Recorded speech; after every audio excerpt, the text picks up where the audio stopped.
and welcome to all the men and women of the West. I'm Joe, here with me is my co-host Stan. Hello and greetings. And we are starting the first part, Silmarillion podcast. This is going to be divided into multiple parts. The first part being the Ainulindale, wherein we're going to spend some time discussing the aforementioned story from the Silmarillion. This story is that of the creation of the world, created via the music of Eru, Iluvatar, and the Ainur, who would later become the Valar and the Maiar. The Ainur are initially created by Eru's thoughts, his ponderings across endless ages. He spent a great deal of time also with each of the Ainur, propounding to them each a different part of the music that they would later have to produce, their voices sounding like trumpets, some like probably pianos, some like violins, sounding like every instrument imaginable in human history before they at last created. And it's a very,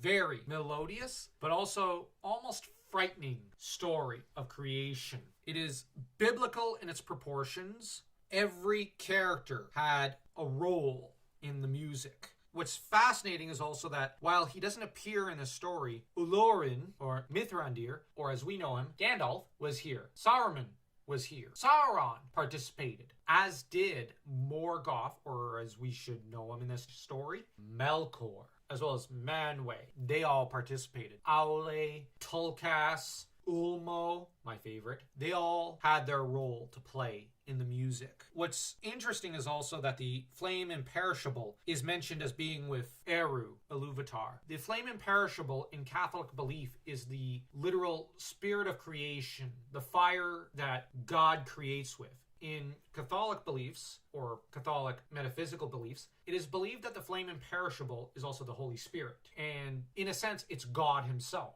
And this is really interesting how the flame imperishable is brought up, the secret fire, as Gandalf calls it in The Lord of the Rings. This fire is pretty much life itself. And there's a reason why it's placed into the void at the end of the story, where from its place in the void comes Middle-earth, Arda. This is a very important part of the story, but I can't help but wonder, flame imperishable is with him, or within him, possibly. When he casts the flame imperishable to the center of Arda, is he throwing himself to the center? Does that mean he is Arda, and Arda's kind of almost like an outer shell? Also worth discussing is the mention that for many ages, Melkor would go out into the void before creation took place. He would go out into the void in search of the flame imperishable. It does beg the question, how did Melkor discover the existence of the flame imperishable? Was he always aware? Did he listen in on the conversations between Iluvatar and the others? Did he swap secrets with Manwë, his brother? Because the two are essentially twins. But what's also interesting is he would go out there all alone. It's during his wanderings that he began to get corrupted. He began to become more narcissistic, thinking only of himself and his own glory.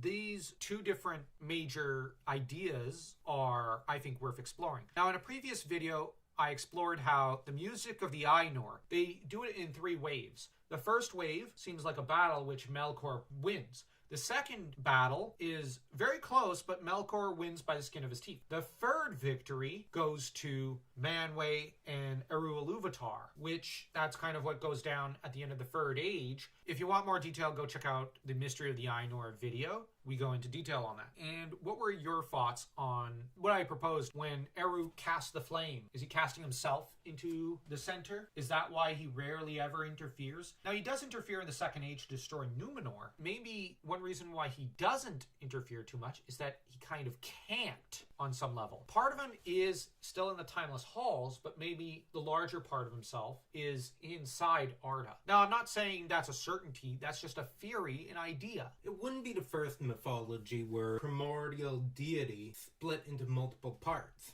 Yeah.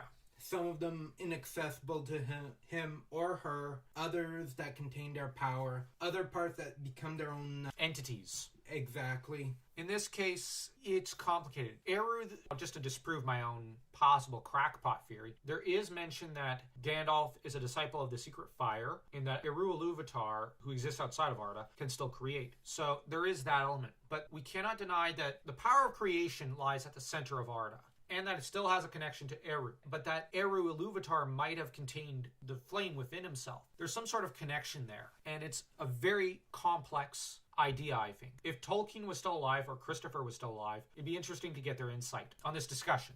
As for Melkor, what do you think of him wandering into the void? What do you think of the imagery there? Him exploring, searching, ferreting for that secret fire so that he could create. I really enjoyed that because it helped with pushing forth the narrative and the conflict to be. What I found interesting as well is that the ability to create, later we see this in Feanor with the Silmarils, the ability to create something corrupts these people or these characters. What's also interesting is that this pride of Melkor's, this desire to create things from himself, corrupts him. In some literature, the idea is that creation is a greater power than destruction. It's easy to break something, it's harder to fix it. I think Tolkien was ascribing to that idea. The trouble is, Melkor cannot create, only corrupt, as people love to point out online. Here, the idea that Melkor is wanting this great power of creation for himself, I can't help but wonder maybe what he would create would just be more monstrosities. The trouble is, he wants to create, but not out of love, but out of pride. I can't help but think of fell alchemical experiments and homunculi From Full Metal Alchemist Brotherhood? Exactly. It's like in Star Wars, some Sith try to create things, but it just perverts these creations' entire being into something that it isn't. Well, that's kind of what Melkor ends up doing a lot of. He corrupts and destroys and denigrates these things he's trying to put together. And he just creates more evil. Ultimately, Melkor, it's out of pride and narcissism. It's all about the ego there. He wants to create to glorify himself. The difference is that Eru Ilúvatar created because he was lonely and out of love for his children. He was lonely, so he created from his thoughts. Then he grew to love these different entities. Now, here's something interesting. No two Valar or Maiar ever resemble each other in any way as characters. Now, what's interesting about that is you can see similarities between them, but they're not exactly alike.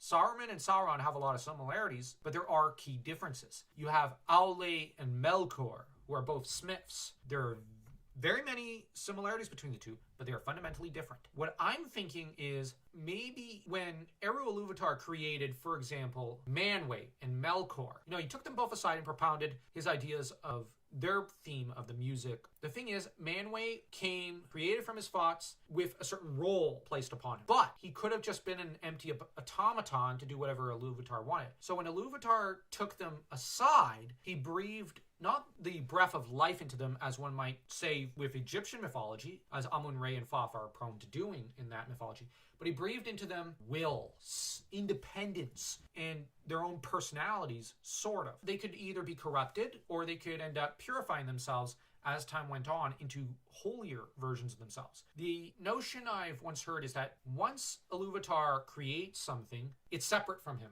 He can't control it, because this falls into the theme in the Aule and Yavanna story, which we'll get to later. But the overall idea is Ilúvatar creates, and so the creature or thing or whatever becomes separate from him. It becomes capable of exerting its own will and sub-creation under him. Because that's what the Ainur are doing in this story. Sub-creation. They're doing their own creation alongside him that helps to shape Middle-earth. You look at the elves. They are created by Ilúvatar, thus they are capable of willpower, but they're lesser than the Ainur, but in some ways they are greater because they have a freedom of choice between good and evil that most Ainur never really decide to exert. Well, some of them do. They're either corrupted over to Melkor's side, they staunchly stay with Manwë. They can exert their own will, but they are given certain roles and they never budge from it. The elves and humans and dwarves can shift between each role that they want to their heart's content. But what's also interesting here is you have,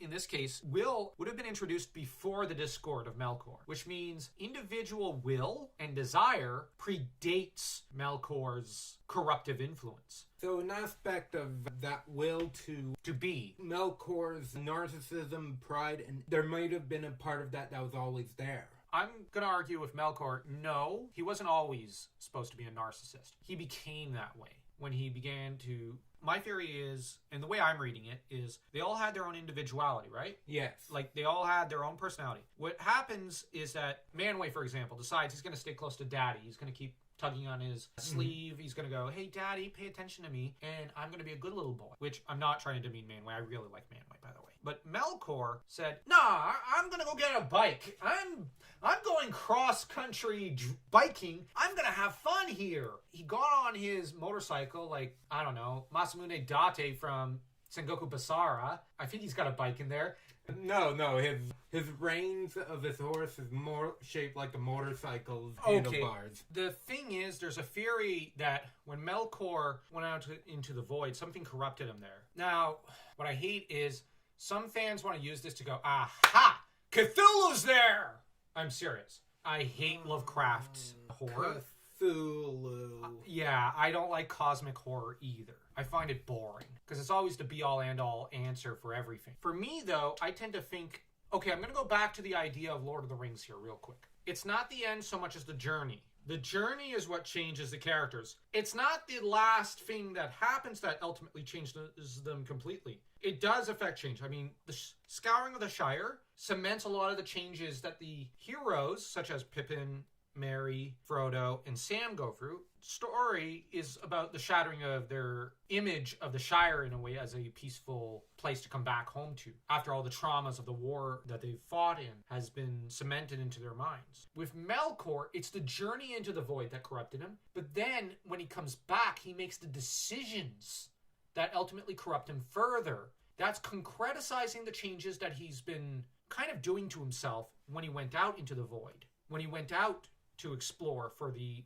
imperishable flame. Before he went out, he was curious about the imperishable fire. It's while he was journeying in the void that he became obsessed, that it went from a curiosity to an obsession. Then it went from a obsession within his own mind, once he came back to the timeless halls, into something that would push him to action. So you could separate it into three: desire, thought, action. For example, Frodo, who desires to venture from the Shire to do his duty. Then he thinks about it. Then he goes out and does it. Now, he does it very reluctantly by the end, but he still does it. You have Bilbo. Desire, thought, action. Tolkien often works like this. Desire, thought, action. I'm just saying the desire to go out of curiosity, let's say. Then you have the thought. It becomes very powerful within their own minds. Then we see them lurch into action. And that's what happens with Melkor here. He does not immediately say, well, I'm gonna be an evil guy. No, he's curious and he really wants to create. These are good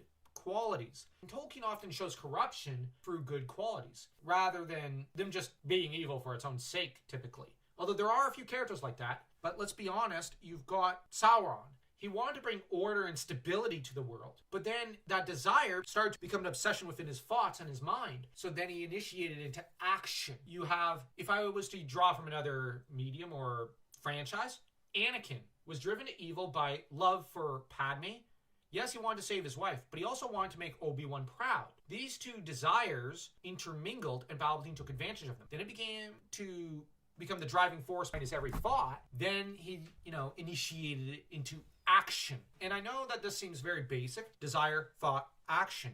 This theme of also being corrupted by your positive desires, such as love, curiosity, wanting to create, and being driven to obsession through it, and then into evil action, is very fascinating. It's like that desire becomes a delusion, and they want that delusion to become reality. Yes. But that reality is a twisted version of events that very few can confront what the true reality is. And then they just start to distort everything around them to fit with their world. But really what they're doing is destroying everything around them. That's what you're saying? Mm-hmm. Yeah, you worded it better than I did. I really like that. They want to create or mold the world around them to fit their desire, but it becomes a delusion, and then they try to force the delusion onto reality. I guess you could say playing 4K chess against themselves. They destroy themselves in this hunger and obsession for this delusion. And they escape from what is true reality. They're in denial. Exactly. They're in denial of what reality truly is. The Silmarillion just has endless tragedies that take place, all to try and break this sense of, this delusion in a way, of Morgoth. But he can't break out of it, and he never does. And it's very fascinating that his path to evil guides him also to his destruction. Same with Sauron. Same with Saruman. It just leads to their death, but not before they lay waste to everything around them. Specifically to things they actually profess to have loved. Sauron just brings nothing but chaos and destruction when he loves control and stability. Morgoth pledges that he loved creation, but he brought nothing but destruction upon it. Saruman claims to really love order, but he brought nothing but anarchy and chaos as well. He also doesn't want to be meaningless. He wants his name to ring through the centuries, but he ends up little more than, historically, in universe, little more than a footnote in Sauron and in Aragorn's stories, and in Gandalf, whom he was very jealous of. They often destroy what they want the most. Another thing that the music of the Ainur is compared to in the text is to a storm in endless wrath, which, you get the image of a tempest of waters, tidal waves, typhoons, maybe even infernos raging across the hall, as you have almost a battle between those who have been infected by the discord of Melkor and those who are resisting it. The idea of the discord causes initially those corrupted to falter and break, and then they start joining in the discord. Those who try to fight against it do falter themselves and hesitate and pause before they try to lend their assistance to resist it. It's just a fascinating image, almost a violent one. And I never actually thought of music as being a particularly violent thing. I know people might point to, for example, the Fifth Symphony, or I think it's the Fourth Piano Concerto of Beethoven. They're very, very violent. The fourth, I think, puts the pianist against the orchestra. But at the end, they all come together and join together. The Fifth Symphony is more of an imperial march almost. It's very purple in coloration, if you were to give it a color. And the idea in Beethoven's music is always not violence for its own sake, but it's passion, it's beauty, it's sorrow, it's kindness, it's all the human emotions coming together and ringing across the centuries and through sound. When you look at Melkor here versus Manwë's forces, Manwë and Ulmo's forces, I should say, it almost feels like a battlefield, where they're drawing swords and they're swinging at each other. This is the first battle, in a way, or the first war between Melkor and Manwë in the Silmarillion. What do you think of that assessment? When it came to the music, I couldn't help but imagine, sure, they're singing, but their singing is turning into a bit of a tapestry that tells Ilúvatar's version that he wants this song, and then you have Melkor coming in, and it causes a... almost superimposed over, then you have Eru tries to weave over Melkor, then Melkor tries to superimpose his again, and that kind of thing? Yes, it becomes chaotic and messy. You've got tempers flaring over it, and everyone wants to control what this tapestry looks like. In a way. What's also interesting is, when the first wave of music ends, Eru Ilúvatar lifts up his left hand. In traditional medieval thought, the left hand was the hand of the devil. That's why if you were left-handed, they believed you were more susceptible to the devil. It's the evil hand. I believe it was, my Catholic school teacher once said, it might have been the hand that Adam and Eve used to grab the apple. I never really understood why it had to be left as a kid. But if you look at it here, in a way, he's using his left hand. Now, on the other hand, there's something that people over the centuries noted, that there was a common belief, if you were left-handed, you had an advantage as a swordsman because nobody would be able to see it coming because most people are right-handed. It's reversed here, which gives you an unpredictability. So at the end of this first theme, with Eru lifting his left hand, it's unpredictability in that sense. In terms of a military sense, this kind of swordsmanship sense, he's unpredictable. But you might also say it's almost a giving in to Melkor there, if he's lifting up the left hand. Or at least that'd be the traditional Catholic thought of the medieval age. He's kind of lifting the devil's hand up. And I know a lot of people are going to say, don't read it that way, but Tolkien was aware of all these things. It would have affected his decision on which hand to raise first. So in a way, Eru is lifting a hand saying, yeah, I can do some wrong here. That might be what the subtext is. Or it's just he's lifting his left hand before. You gotta lift one hand or the other. You then have him at the end of the second wave of music, lifting his right hand, which is believed to be the hand of righteousness, the hand of God, or the majority. So he's lifting his right hand up, signaling stop. Once again, this is the right action. In Tolkien's own words, then Ilúvatar arose, and the Ainur perceived that he smiled, and he lifted up his left hand, and a new theme began amid the storm. and that's the second theme. But then later he says, then again Iluvatar arose, and the Ainur perceived that his countenance was stern, and he lifted up his right hand, and behold, a third theme grew amid the confusion. When he lifts his right hand, he starts the third theme, the third age, I might argue. So there's a thread of goodness that's stretched through that age, which it's also interesting to note it's around that time that the hobbits became very prominent. So I wonder if him raising the right hand was the birth of hobbits. I know I'm really reaching there, but I love hobbits. I love them almost as much as Tolkien. Almost. I don't think anyone could love hobbits as much as J.R.R. Tolkien could. I don't think anyone loved his world quite like him and his family did. But anyways, and at the end of the third theme, he raises both hands, signaling to everyone, stop, song's over. The dance revolution battle is over. Now, he's conducting throughout all of this. So the music being stopped with left, then right, then both hands, there's a messaging there, I think, that Tolkien is doing. With both hands raised, it's, I might argue, I don't know, like maybe neutral, maybe it's equal parts good, bad, which is mankind's nature. We are capable of great good and bad, which Tolkien was very attached to reminding people we are capable of both. I can't help but think the way you described it of Taoist philosophy, where symbol of the Tao, you have dark part, which the chaos, the darkness of the left hand, and then raising the right hand, which would represent the white portion, as in good and order, and then raising both hands, you have both together, which... Yeah, I hadn't thought of it that way, but I guess so. It's kind of reversed later when you have Sauron who's trying to bring order. Order here is bad. But then you have too much chaos, and that's bad too. So you want just enough chaos and just enough order to strike the perfect balance. With the end of the music, though, Eru Ilúvatar shows to all the Ainur the beauty of Arda, saying, Ea, lo, behold, your creation. And he shows them a vision of Arda, and all of them fall in love with it. All of them desire it. He shares with the Ainur the vision, and they fall in love, and they decide, we want that. But he does tell them, taking away the vision, you're going to actually have to work for it, sons and daughters. And so they venture forth. With the fading of the vision, we have each of them thinking about how they can improve the lot in life of the children of Ilúvatar. The firstborn and the Edain. The firstborn being elves, the secondborn being man. And we get Melkor lying to himself, saying, well, I just want what's best for everyone. Deep down, I'm a good person. He's not. And I like the wording. He lies to himself, which shows that Tolkien was under no illusions about this villain. He's irredeemable. By this point, corruption has seeped its fangs into Melkor way too deeply. There is nothing left of what he once was. But the thing is, he hides this side of himself from those around him.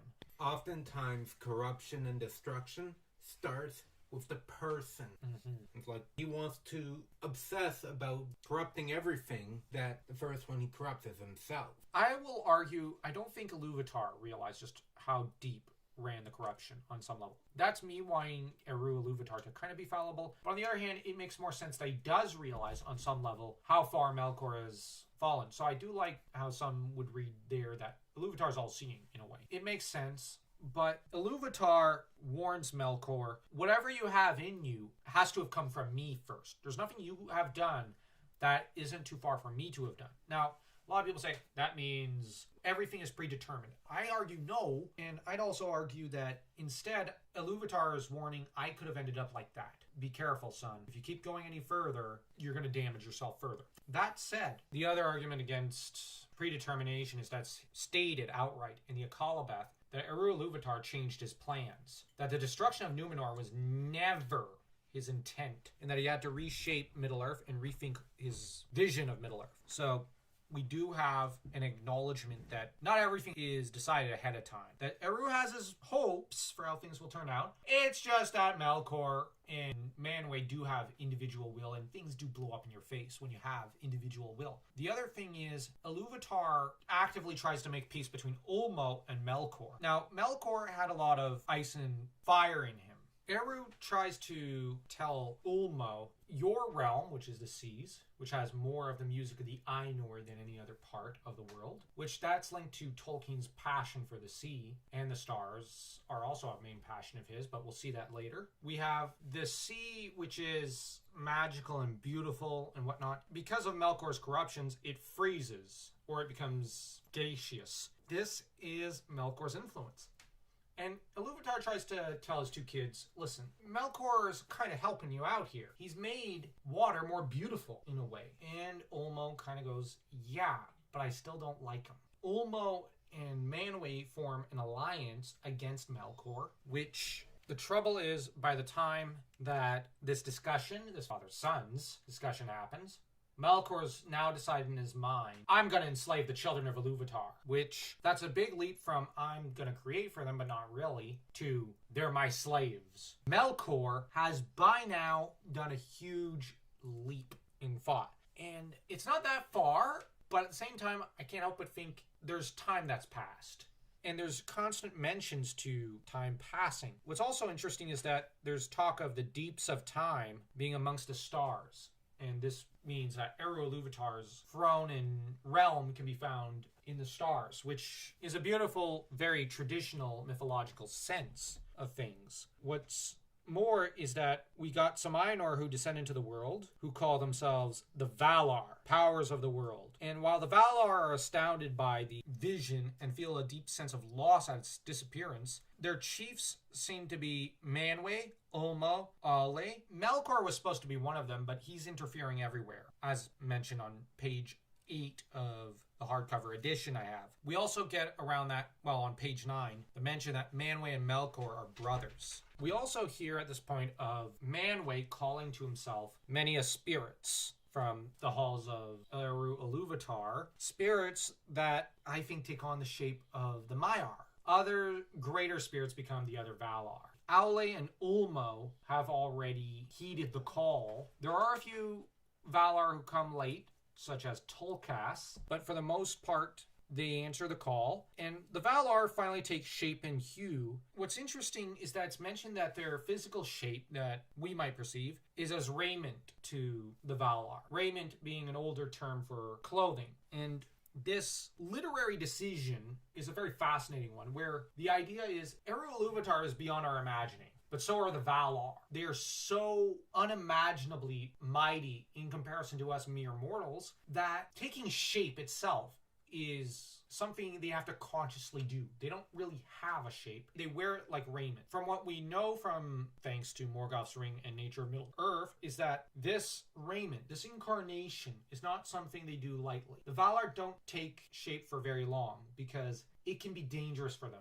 If they incarnate for too long, and then they start indulging in things like food or wine or woman in the case of men and men in the case of women, of female ones, they become more and more imprisoned in the physical world, and they lose themselves in it. This is kind of what happens to Melkor, Sauron, Saruman, and even Melian, who are all great, powerful spirits. But just as you have Varda, for example, or Yavanna, who are very beautiful to behold, and Manwë, who's grand, and Ulmo, who's unimaginably majestic. Melkor takes a shape, and it's terrible. It is deformed by the envy and malice within his heart.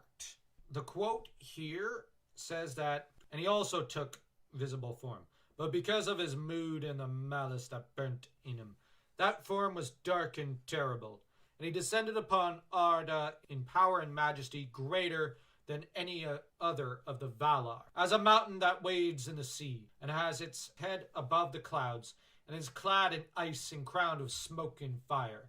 And the light of the eyes of Melkor was like a flame that withers with heat and pierces with a deadly cold. Not exactly a pleasant image. What brings to mind for me here is Dante's Inferno, in a way, with Satan, who, waist bottom down, Satan is imprisoned in cold, in ice. Here it says he's like a mountain that's, wading through in the sea. That wording brings to mind the Inferno with the devil, and his 3 heads and upper body poke out of the ice, and he's currently trying to swallow and not doing a good job. 3 great traitors in history. Brutus, Cassius, and Judas. Melkor takes on a shape here that he later comes to love a great deal. And this shape is not pretty to look at.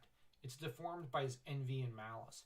And once again, we have to bear in mind, in the Inferno, Satan is said to have once been beautiful, but he was deformed by his own evil, his own corruption. That's what happened here. And Tolkien is aware. He read the Dante's Inferno. He read Paradise Lost, the Divine Comedy. He read all those stories. He knew them. And I think he's tooling more Melkor in a way like that. But he does take Melkor in a different, very different direction. In terms of literature, it's a much more fascinating direction, I think. So that begs the question, what do you think here of the end of this story? It was very interesting, and I felt like I was reading a mythological story straight out of mythology. Earlier you used the term biblical. It felt like reading a book out of the Bible. Yeah, it definitely feels on a biblical scale. It's very majestic and in some ways catastrophic, what happens here. The act of creation does not seem to have been a clean or straightforward one. That's very fascinating. There are birth pains for Arda here. But that about wraps up this video. How about we rate this story? Now we're going to be reviewing and rating every individual Silmarillion story, as they're really, in a way, different tales. The Ainulindale I tend to view as part one to the Valaquenta stories, which involve just the creation of things. Up until the elves come in, I tend to view every story before that as part of one book almost, within the Silmarillion. And then you got, after that, another good chunk of the story, which is another book, and so on. I'm going to rate this a 3.5. I know it's going to get better. That's why I rate it 3.5. I love this creation story, though. I will say 3. It is a good start to a much better story that is yet to come. Mm-hmm. And sometimes I much prefer a lower rating beginning, because I don't want later on the story to become terrible. Because this story doesn't become terrible. It only gets better. But exactly. That said, because this is your first time reading it. Yes, it is the first time I read it. The lover of mythology within me is enjoying this, and I can't wait to see more. That's Tolkien's greatest gift, is being able to constantly get you to go, I want to see more, and putting the carrot in front of you, and you just keep trying to grab it. But that's all we've got for now. Next time, we're going to be discussing the Valaquenta. And don't forget to like the video if you enjoyed our discussion. Read along with us, because we want to take you on this journey through the Silmarillion. We love, or at least I love, the Silmarillion. It's my favorite book. I want to take you on this adventure, folks. And if you're really enjoyed this video and truly look forward to continuing this journey, don't forget to smash that subscribe button, like your Melkor smashing his way for the music of the other Ainur.